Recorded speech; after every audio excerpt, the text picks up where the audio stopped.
Okay, blessing people. Namshukuru Bwana katika jina la Yesu Kristo. Ni siku nyingine nzuri tena. Tunamshukuru katika roho zetu. Tarehe 27 mwezi wa 9 2025.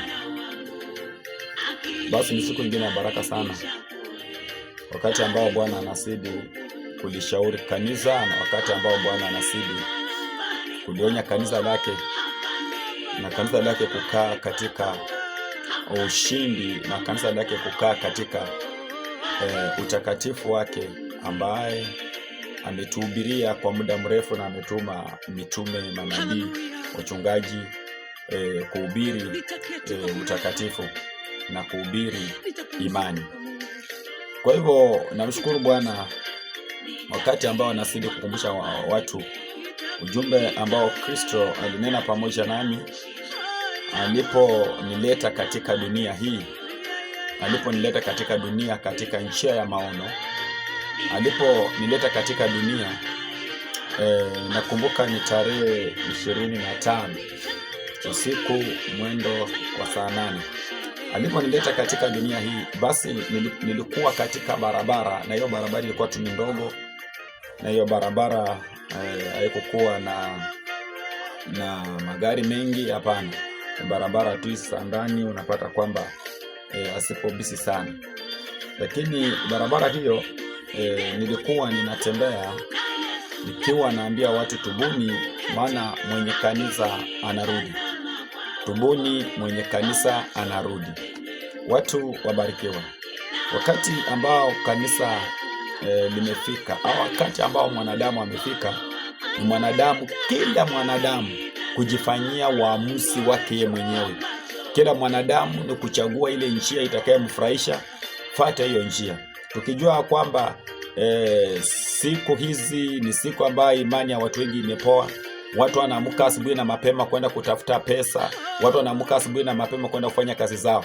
Lakini tazameni, huo muda wote mmefanya kazi, mmetafuta pesa, mmerauka kwenda hata mashambani, lakini hamjapata suluhisho ya kupata kufanya maisha irudi chini, iwe maisha ni mazuri, au umeweka bidii kwa kazi, maisha imekuwa sasa ni mepesi, bali imeendelea kuwa mazito. Uchumi umeendelea kusambaratika katika ulimwengu, uchumi umeendelea kusambaratika katika nchi ya Kenya. Basi hata mazao mashambani pia yameendelea kusambaratika. Sasa tunakuja kuona kwamba mwanadamu tegemeo lake limekuwa ni kurauka mapema kutafuta chakula cha mwili, na chakula cha mwili hakuna siku kitapigania Roho Mtakatifu. Kwa hivyo jambo tutakalosema, Bwana anazungumza katika Isaya 59. Maandiko inasema kwamba tazama, mkono wa Bwana sio mfupi, wala sikio lake sio nzito, akose kusikia maombi yenye tunaomba, au mkono wake ukose kutugusa, bali ni dhambi zetu zinatufarakanisha sisi na Kristo. Dhambi zinatuweka mbali, dhambi zinafanya Mungu anakaa mbali na kanisa la siku ya leo. Sasa tumebaki ya kwamba tumeokoka, Yesu ni Bwana, lakini tukirudi katika ndani ya maisha ule mtu, yule mtu anaenda tu kanisani kwa sababu ya kumaliza stress. Yule mtu anaenda tu kanisani kwa sababu wacha onekane ya kwamba ako na kanisa, wacha onekana kwamba anaenda kanisani.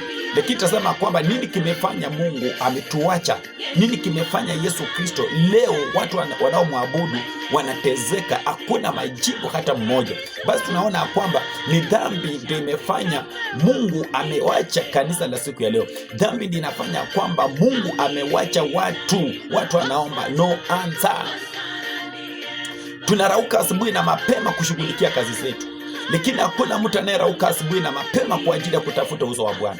Hakuna mtu anayerauka asubuhi na mapema kwa ajili ya kutubu. Kwa hivyo sasa Bwana anasema sasa kila mtu afanye uamuzi wa kutubu na kukaa katika utakatifu. Hiyo barabara kama utaichagua ya kutubu na kukaa kwa utakatifu, basi jua ya kwamba mtapanguzwa machozi mwisho. Hata kama ni mateso mmeyapitia, hata kama ni aibu mmesipitia, hata kama ni vita mmepitia, lakini na watia moyo, mnakuja kwa washindi katika jina kuu la Yesu Kristo wa Nazareti.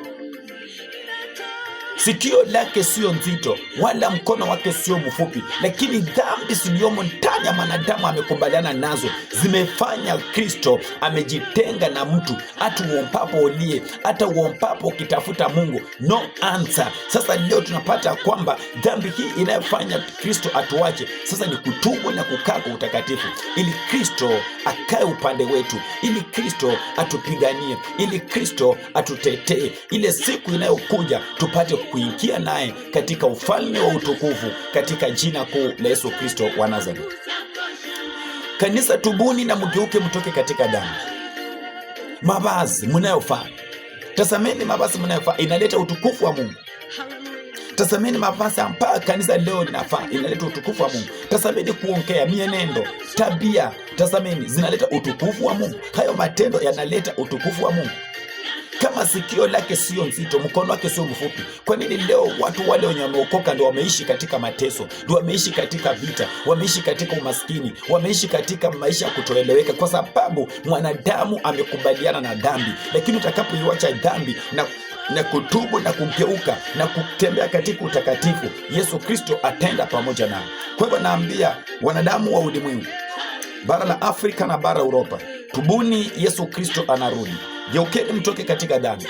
Vitu vyote mnavyoviona vinakuja kupita. Kiburi chako kinachokudanganya, kwa sababu umesoma, kwa sababu uko na uwezo, uko na utajiri, yote inakuja kupita. Na hakuna siku hata moja kitu chochote pasipo imani, pasipo matendo itakutetea ile siku. Kwa hivyo endeleeni kutubu, enyi wenye matumaini, enyi wenye matumaini, enyi wenye mnaelewa hii Injili, enyi wenye mnasikiza hii sauti, tubuni na mgeuke, mtoke katika dhambi. Mwenye kanisa anarudi kulinyakua kanisa lake. Nchi ya Kenya, tubuni na mkae katika utakatifu. Mwenye kanisa anarudi kulichokaa kanisa lake. Ulimwengu mzima, muogopeni Mungu, mkaishi. Kwa chochote mtaomba, basi mtamuona Bwana katika maisha yenu. Shalom, shalom, shalom, shalom. Nitapewa mwili mpya. Baada ya tabu ni furaha.